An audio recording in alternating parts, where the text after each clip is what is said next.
성관 가족 여러분, 여러분은 우리 주님 예수님께 어떤 매력을 느끼고 계십니까? 예수님께서 우리에게 보여주시는 여러 가지들 가운데서 어떤 부분이 가장 매력적으로 다가오십니까? 저는 개인적으로 예수님의 최고 매력을 하나 대라라고 한다면 눈물을 흘리시는 예수님, 예수님의 이 눈물을 꼽고 싶습니다. 예수님께서는 곧잘 우셨습니다. 사실 이 성경에 예수님께서 우셨다라고 기록된 곳은 한 3군데가 있습니다. 그런데 그 중에 한 군데는 히브리서에 나오는데 단순히 예수님께서 이 심한 눈물과 통곡으로 간구하셨다.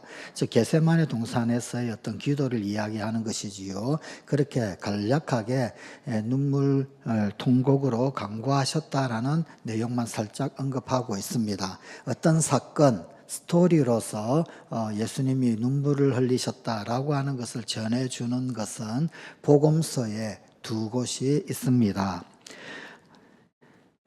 그 가운데서 어느 날 예루살렘이 내려다 보이는 언덕배기 가운데서 장차 예루살렘이 멸망할 것, 그것을 미리 예견을 하시고 내다보시면서 예수님께서 우시는 장면, 그 성경은 청년 시절에 굉장히 저의 마음을 많이 흔들어 대었습니다. 충격이었습니다.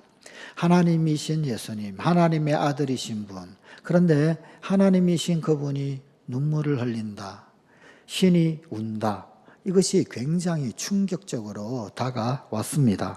누가복음 19장 41절에서 44절입니다. 가까이 오사 성을 보시고 우시며 이르시되 너도 오늘 평화에 관한 일을 알았더라면 좋을 뻔하였거니와 지금 내 눈에 숨겨졌도다. 날이 이를지라 내 원수들이 토둔을 쌓고 너를 둘러 사면으로 가두고 또 너와 및 그 가운데 있는 내 자식들을 땅에 메어치며 돌 하나도 돌 위에 남기지 아니하리니 이는 내가 보살핌 받는 날을 알지 못함을 인함이니라 하시니라. 예수님의 그 울음을 넘어 통곡이었습니다. 이 평화의 길을 모르는 사람들, 그들에 대한 사랑이 얼마나 컸길래 곡성이 그토록 절절했을까요? 또 하나의 감동이 사실은 상갓집에서 북받쳐 우시는 모습으로 전율을 자아냅니다. 장소는 나사로의 죽음을 애도하던 현장, 사연은 이러합니다. 이 마르다와 마리아가 오빠 나사로가 병이 들었다라고 예수님께 전가를 보냅니다. 마침 이 예수님 일행은 이 나사로의 집 근처 마리아와 마르다의 집으로부터 그렇게 멀리 떨어져 있는 곳이 아닌 그 인근을 지나가시던 참이었습니다. 그래서 급히 전가를 보내었습니다. 그런데 예수님께서는 웬일인지 한참 늑장을 부리시다가 뒤늦게 도착하신 것입니다. 요한복음 11장 17절입니다. 예수께서 와서 보시니 나사로가 무덤에 있은지 이미 나으리라. 예수님께서는 마중 나온 마르다를 위로를 하시면서 당신의 부활뿐만 아니라 또한 나사로 역시 다시 살아날 것이다 라는 것을 재차 언급을 하십니다. 하지만 마르다는 이 사실을 믿기는 하지만 믿으면서도 슬픔을 누그러뜨리지를 않습니다. 요한복음 11장 32절 33절입니다. 마리아가 예수 계신 곳에 가서 배웠고 그 발 앞에 엎드려 이르되 주께서 여기 계셨더라면 내 오라버니가 죽지 아니하였겠나이다 하더라. 예수께서 그가 우는 것과 또 함께 온 유대인들이 우는 것을 보시고 이렇게 마르다뿐만 아니라 마리아도 울고 또 뿐만 아니라 함께 온 유대인들도 역시 우는 것을 보시면서 예수님께서는 아주 심란해지셨습니다. 계속되는 요한복음 11장 33절입니다. 심령에 비통히 여기시고 불쌍히 여기사. 이 부분의 말씀 가운데서 이 비통이라고 하는 말, 이 말은 흐느껴 우는 것을 가리킵니다. 이 부분의 성경 본문은 굳이 그 다음 35절에서도 예수께서 눈물을 흘리시더라 라고, 또한 그 뒤에 38절에서도 역시 이에 예수께서 다시 속으로 비통히 여기시며 라고 하는 표현을 추가하고 있습니다. 비통히 여기셨다, 흐느껴 우셨다 뿐만 아니라 또한 예수님께서 우셨다, 눈물을 흘리셨다 라고 표현을 하고 또 한 번 더 더하여서 속으로 비통히 여기셨다, 흐느끼며 우셨다 반복해서 예수님의 우심을 추가하여 기록하고 있습니다. 이것을 본다라고 한다면 예수님의 이 모습이 아마도 현장에 있던 그 사람들에게 아주 인상적이었던 것 같습니다. 그러니까 이 부분을 반복해서 또한 기록을 하고 있는 것이 아니겠습니까? 참 아이러니한 것은 이제 잠시 후면 예수님은 이 죽은 나사로를 다시금 살려내실 것입니다. 그런데 그럼에도 불구하고 예수님께서 함께 우셨다라는 사실입니다. 아니, 이제 잠시 후면 예수님이 나사로를 살리실 것인데 그냥 살려내면 그만 아니겠습니까? 그런데 왜 예수님은 우셨을까요? 이 이야기는 결국 예수님께서 나사로가 묻혀있는 그 동굴, 이 동굴 입구까지 몸소 친히 가셔서 나사로를 향하여 나사로야 나오라 라고 호령하시며 그를 살려내시면서 종결이 됩니다. 그렇다라고 한다면 그만들 울어요. 이제 나사로 조금 있으면 살아날 거예요. 내가 이 나사로 살려낼 거예요. 한마디 하시면 그러면 삽시간의 분위기가 반전될 것 아니겠습니까? 믿는 사람들은 소망으로 희망으로 울음을 멈출 것이고 혹은 아니면 혹 믿음이 없는 사람이다 라고 한다 할지라도 이 무슨 소린가 갑자기 깜짝 놀라가지고 울음을 멈추고 그 분위기가 완전히 반전될 것 아니겠습니까? 그런데 예수님께서는 왜 저리도 통절하게 애국을 하셨을까요? 이는 우리를 위한 눈물이었습니다. 예수님의 위로를 친히 듣지 못하는 오늘 우리들을 위해서 우신 것입니다. 예수님께서는 그때 그들만을 위해서 우신 것이 아니라 사별의 슬픔을 겪어야 하는 모든 사람들의 숙명을 함께 아파하며 슬퍼 우신 것입니다. 죽음을 애도하는 모든 부류의 사람들을 위해서 같이 울어주신 것입니다. 말하자면 조문을 하신 것이었습니다. 오늘도 그 어디에선가 초상이 나면 제일 먼저 문상 오셔서 울어주시는 분이 바로 우리 주님 예수님이십니다. 슬프겠구나, 아프겠구나, 그 아픔 나도 느낀다 라고 말입니다. 그만큼 예수님은 우리를 사랑하십니다. 우리에게 예수님의 저 진한 눈물의 사랑을 확신할 수 있게 해준 마르다와 마리아 그리고 나사로, 이들 삼남매가 살고 있었던 곳은 베다니라고 하는 마을이었습니다. 이 베다니라고 하는 말은 예루살렘 성 동편으로 약 한 3km 정도 떨어져 있는 감람산 자락에 있는 고을입니다. 예루살렘으로 여행을 한다 혹은 순례를 간다, 예루살렘에 들어가기 위해서는 바로 이 베다니라고 하는 마을, 이 고을을 거쳐서 들어가야 합니다. 그러니까 결국은 이 베다니는 예루살렘 도시로부터 대략 3km 정도 떨어져 있는 외곽 지역이었던 셈입니다. 이런 이유로 예수님께서는 일행과 함께 혹은 제자들과 함께 예루살렘에 들를 일이 있으셨을 때 잠시 이 삼남매의 집에 머무르곤 하셨습니다. 이 삼남매 모두가 예수님의 제자 그룹이었다라고 하는 것 물론입니다. 또한 예수님과의 사이가 아주 각별했음을 알 수 있는 대목들이 성경에 꽤 많이 나옵니다. 요한복음 11장 3절입니다. 이에 그 누이들이 예수께 사람을 보내어 이르되 주여 보시옵소서, 사랑하시는 자가 병들었나이다 하니, 얼마나 각별했으면 이 마르다 마리아가 오라버니의 병듦, 오라버니의 죽을 지경에 이르는 그 병듦에 관하여서 예수님께 정가를 보내고 그렇게 속히 알리도록 할 정도가 되었겠습니까? 또 요한복음 11장 5절입니다. 예수께서 본래 마르다와 그 동생과 나사로를 사랑하시더니, 예수님이 이들을 사랑하셨다. 물론 예수님께서는 복음서 곳곳에서 죄인들까지도 사랑하신 그분의 두루 넓은 수많은 사랑들에 관하여 성경은 소상히 우리에게 속속들이 전해줍니다. 그분은 우리 사람들을 사랑하신 분입니다. 죄인들도 사랑하신 분이십니다. 그런데 사람의 이름을 거명하면서 그 이름을 거론을 하면서 사랑하셨다라고 기록하고 있는 것은 바로 이 부분만의 아주 이례적인 일입니다. 뒤집어 이해를 하자라고 한다면 그만큼 이 삼남매 그들이 이 예수님께 드렸던 사랑이 아주 지극했다라고 하는 이야기입니다. 그랬기에 예수님께서는 당신의 공생애의 그 마감을 예감하시고 이제 마지막 유월절 절기를 지키기 위하여 예루살렘에 들어가실 때 예루살렘 성에 입성하시기 바로 그 전날, 소위 죽음의 속을 예루살렘에 들어가시기 그 전날, 그 밤을 베다니 고을 이 삼남매의 집에서 묵으신 것, 그것은 결코 우연이 아닐 것입니다. 아니 그뿐만 아니라 종려주일에 예루살렘에 들어가시고 난 이후 한 주간 십자가에 달리시기 전까지 고난주간을 보내시지요. 그런데 그때 예수님은 이 예루살렘에 들락날락 낮에 들어가셔서 밤에 나오시면서 이렇게 생활을 하셨어요. 그런데 예루살렘을 나와서 어디에서 유숙을 하셨느냐? 성경은 베다니에서, 예루살렘 성에서 나와서 베다니에서 유숙하셨다라고 기록을 하고 있습니다. 베다니에서 유숙했다. 물론 성경은 직접적으로 이 삼남매의 집에서 유숙했다라고 기록하고 있지는 않지만 또 짐작이 많이 가지 않습니까?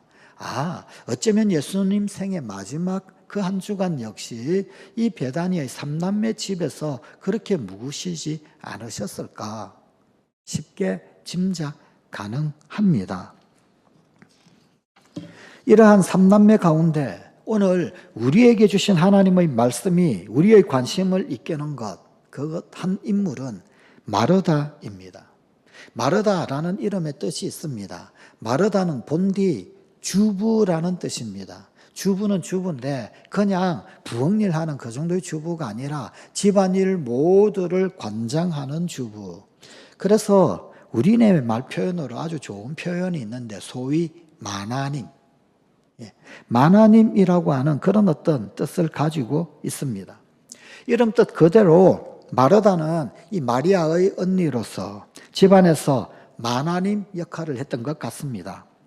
이것이 마르다가 이 삼남매의 이론 가운데서 의식했던 어떤 정체성이었던 것입니다. 마나님, 나는 이 집안의 마나님이다. 어느 날 예수님께서 제자들과 함께 불쑥 들르셨을 때 그때도 그랬습니다.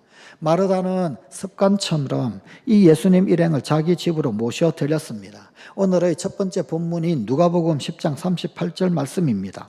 그들이 길 갈 때 예수께서 한 마을에 들어가심에 마르다라 이름하는 한 여자가 자기 집으로 영접하더라. 그 이후 이날 일어난 일은 사실 바로 이 직전에 있었던 어떤 물음과 관련이 있습니다. 본문 바로 앞의 사건인 누가복음 10장 25절입니다. 어떤 율법 교사가 일어나 예수를 시험하여 이르되 선생님 내가 무엇을 하여야 영생을 얻으리까? 예수님께서는 마르다의 집에 들르시기 전에 마침 어떻게 하면 영원한 생명을 얻을 수 있습니까? 라고 하는 질문을 받으셨습니다. 그때 예수님은 하나님을 사랑하고 이웃을 사랑하라는 계명을 확인해 주셨습니다.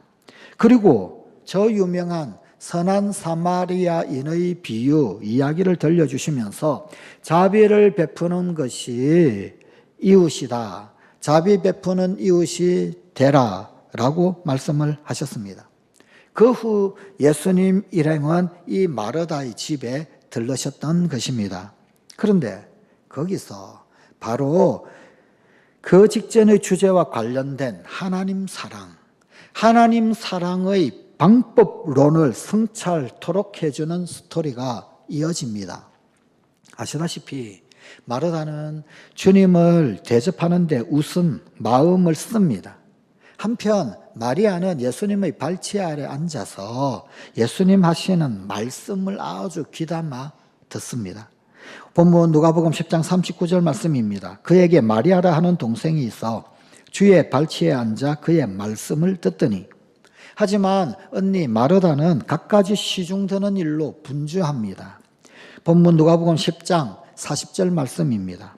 마르다는 준비하는 일이 많아 마음이 분주한지라. 여기 이 가운데 준비하는 이라고 하는 말, 이 말은 소위 디아코니아, 즉 봉사하는, 시중드는 이라고 하는 말입니다. 이렇게 봉사하고 이렇게 시중들기 위해서 분주한데, 그런데 동생이라고 하나 있는 것이 도와주지는 않고 그러고 있더란 말이에요. 이런 마리아의, 아니 어쩌면은 참 이기적인 그런 처사, 그것이 못마땅하죠. 그래서 못마땅해서 예수님께 군시렁댑니다. 계속되는 누가복음 10장 40절 말씀입니다. 주여, 내 동생이 나 혼자 일하게 두는 것을 생각하지 아니하시나이까? 그를 명하사 나를 도와주라 하소서. 자신을 두둔해 줄 줄 알았던 그런 기대, 이런 기대와는 전혀 상관없이 마르다에게 돌아온 것은 전혀 기대 밖의 말씀입니다. 본문 누가복음 10장 41절 42절 말씀입니다. 마르다야 마르다야, 내가 많은 일로 염려하고 근심하나 몇 가지만 하든지 혹은 한 가지만이라도 족하니라. 마르다야 마르다야, 너는 많은 일을 염려하고 걱정하는구나. 그러나 필요한 것은 한 가지뿐이다. 그런 말입니다. 마르다야, 마르다야 라고 정답고 자상하게 두 번이나 이름을 불러주셨습니다. 이것은 예수님께서 마르다의 수고를 알고 그녀의 정성을 알고 그 마음을 알고 무시하지 않으신다라고 하는 것을 드러냅니다. 그 귀한 마음 알아주신다, 그걸 드러냅니다. 본문 말씀에 언급된 많은 일, 그리고 또 한 가지, 이것의 구분에 대하여서는 사본마다 사실 조금씩 다르게 표현이 되어 있습니다. 최근의 헬라어 문건에 보게 되면은 이 가운데서 몇 가지만 하든지 혹은 이라고 하는 이 표현 자체가 아예 없습니다.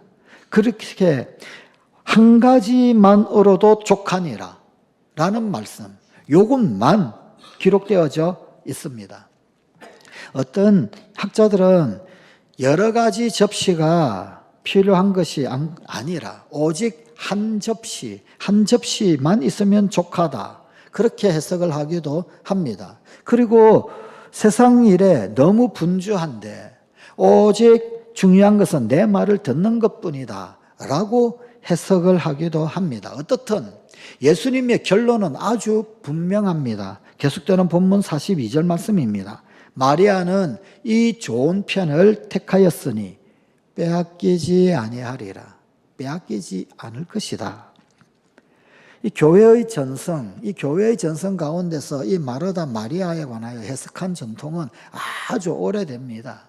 그 가운데서도 아주 초대 교회의 교부 중에서 한 사람이었던 오리게네스가 이 부분에 대하여 해석을 하고 설명을 한 것이 있습니다. 그런데 이 오리게네스는 그리스 문화, 헬라 문화권 그 영향을 아주 지대하게 받았던 사람이지요. 그 시절 자체가 헬레니즘 문화였었고 그리스 철학 혹은 아니면 그런 사상들이 아주 이 사조의 바탕에 깔려 있는 그런 시절을 살았었지요. 그런 어떤 이런 오리게니스가 이런 견해를 밝혔었습니다. 이 마리아의 태도를 소위 관상생활로, 그리고 마르다의 이 태도를 활동적 삶으로 구별을 합니다. 이 그리스 문화, 이 사고 사상이 이제 이론론도 있지만 주로 이원론적인 사상이었지요. 그 이원론적 사상 두 개의 세계가 있는데 관상의 세계가 있고, 그리고 오늘 우리의 몸뚱아리가 살아가고 있는 그런 어떤 이 세상, 소위 말하는 활동적인 이 세계가 있고 그런 거지요.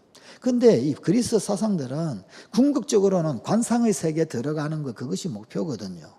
그러니까 이 활동적인 어떤 이 세계는 사실은 이 관상의 세계의 그림자다, 뭐 이런 생각들이 사실은 있었던 게지요. 오리게네스라고 해서 이러한 어떤 철학적 기반으로 바탕을 삼고 있는 그 시대의 사조로부터 그렇게 크게 그 생각이 벗어나지는 못했을 것입니다. 그것을 고스란히 반영이라도 하듯이 마리아는 관상생활, 그리고 마르다의 태도는 일상의 삶, 뭐 이런 식으로 구별을 하더란 말입니다. 활동적 삶. 초기 교회에서는 이런 구별 가운데서 우열을 가리거나 혹은 아니면은 선후를 읽어내려고 하는 그런 경향이 우세했습니다. 그래서 소위 마르다보다는 마리아라는 그런 사고가 있었습니다. 하지만 오늘날에는 이 둘을 상호 보완적인 관계로 보려는 관점이 대세입니다. 이 이야기를 좀 곰곰이 반추를 해보면 예수님께서 당신을 생각하는 마르다의 심정을 알고 계셨다라고 하는 것이 또한 드러납니다. 적어도 그녀가 주님을 섬기는 일, 그 일에서는 온 정성을 바쳤던 것입니다. 이것은 분명 예수님께서도 인정하는 마르다의 몫이었습니다. 만일 마르다가 이렇게 예수님을 접대하기 위해서 부산을 떨지 않았다라고 한다면 예수님 그렇게 편하게 말씀을 전하시지 못하셨을 수도 있었을 것입니다. 적어도 마르다가 이렇게 예수님을 잘 시중을 들고 접대를 하고 그러니까 예수님도 말씀을 편하게 잘 그렇게 가르쳐 주실 수 있었던 게지요. 다만 마르다가 자기 것이 더 중요하다라고 생각하고 다른 사람의 몫을 빼앗으려 한 것, 그것이 문제였습니다. 그러니 우리 주님이 이 좋은 편을 택하였으니 빼앗기지 않으리라. 예수님 그렇게 말씀하셨어요. 상대적으로 마르다가 자기 것이 더 중요하다. 지금 시중드는 것 이게 더 중요한데 뭘 지금 이야기 듣느라고 저기 앉아가지고 그러느냐. 그러면서 자기 것이 더 중요하다고 생각하고 다른 사람의 몫을 빼앗으려 한 것. 이것이 문제였던 것입니다. 한 가지 확실한 것은 마르다가 그토록 분답스러웠던 이유 중 하나가 사실 관심과 귀를 줄곧 예수님의 말씀에 두었다라는 사실이라는 것입니다. 그는 왜 마음이 아주 그렇게 불란했을까요? 마음이 불란하다. 여러분 분심을 말합니다. 마음이 두 가지가 들었다. 마음이 나뉘었다라는 겁니다. 예수님을 시중도 들어야 되겠고 말씀도 들어야 되겠고 시중 들면서 말씀 들리는 부분도 있고 그러면서 또 마음이 더 나뉘어지게 된 건 또 눈에 내일만 보면 될 텐데 내일이 보이는 게 아니라 마리아는 뭐 하나 다른 사람은 뭐 하나 비교하는 마음까지 막 같이 생기는 거예요. 그러니까 마음이 자꾸만 나뉘어지는 거죠. 그러니 불안할 수밖에 없는 것 아니겠습니까? 사실 마르다 들은 것 다 들었단 말입니다. 들을 것을 자신도 다 들은 것입니다. 만약에 그가 듣지 않았다, 그렇지 않았다라고 한다면 앞의 이야기, 즉 오빠 나사로의 죽음 이야기, 그 이야기 배경으로 한 예수님과의 대화 중에서 이 마르다의 입에서 결코 저 장한 고백이 나왔을 리가 만무한 것입니다. 바로 오늘 또 다른 본문 요한복음 11장 27절 말씀입니다. 주여 그러하외다. 주는 그리스도시요 세상에 오시는 하나님의 아들이신 줄 내가 믿나이다. 이런 믿음이 있었기에 오빠 나사로의 죽음에 대한 마르다의 슬픔 그리고 그 원망이 고스란히 기도로 성화가 되어 나사로를 살리는 기적을 행하도록 예수님의 마음을 움직였던 것은 아닐까요? 그날 마르다의 깨달음은 무엇이었을까요? 오늘날의 또 다른 마르다인 소위 이 만화님표 영성을 가진 우리들이 회의를 넘어 깨달음으로 치달아야 할 성찰은 무엇일까요? 성관가족 여러분, 빈잔인지 칭찬인지 모를 한 가지만이라도 이 한 가지만이라도라는 말씀으로 생각이 사려가 영영 혼란스러우십니까? 혹시나 목마르시지 않을까? 혹시나 배고프시지 않을까? 혹시나 여독으로 인해 피곤하시지나 않을까? 오직 그 한 가지에 저의 사랑 골몰했는데 혹시나 그게 빗나간 겨냥이었을까요? 성공가족 여러분, 빈잔인지 칭찬인지 모를 이 좋은 편이라고 하는 이 말씀으로 이 심사가 내내 갸우뚱 하십니까? 역시나 나 몰라라가 아닐까요? 그 좋은 편이라는 게 나는 모르겠다. 나는 그냥 여기 앉아 있겠다. 그런 거 아닙니까? 역시나 none of my business. 나는 내일 하련다. 네가 하는 그 일은 내 일이 아니다. 뭐 이런 거 아닐까요? 그 좋은 편이라고 하는 그것이 어떻게 보면 역시나 이기적인 처사가 아닐까. 도무지 이 좋은 편이라고 하는 그것이 아니 오히려 삐딱해 보이는데 역시나 그것이 전국을 찌르는 중용이었을까요? 사랑하는 성관가족 여러분, 사실은 핀잔이면서 칭찬이었습니다. 마르다야, 너희의 한 가지와 마리아의 좋은 편은 서로 다르지만 둘 다 소중한 것이란다. 그래야여서 칭찬이면서 핀잔이었던 것입니다. 다만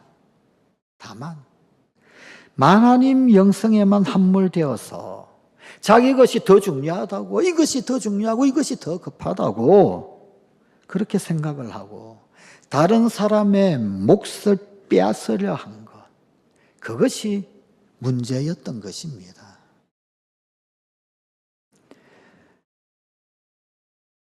내 영성만 중요하다. 하나님 영성만 중요하다. 아니요. 둘 다 중요한 것입니다. 어쩌면 오늘날 참으로 분주한 이 시대, 활동적인 시대, 움직여야 하고 활동해야 하고 어떤 액션이 있어야만 하는 이런 시대, 어쩌면 이런 시대는 오히려 이 마리아의 영성이 참 답답해 보일 수도 있을 것입니다.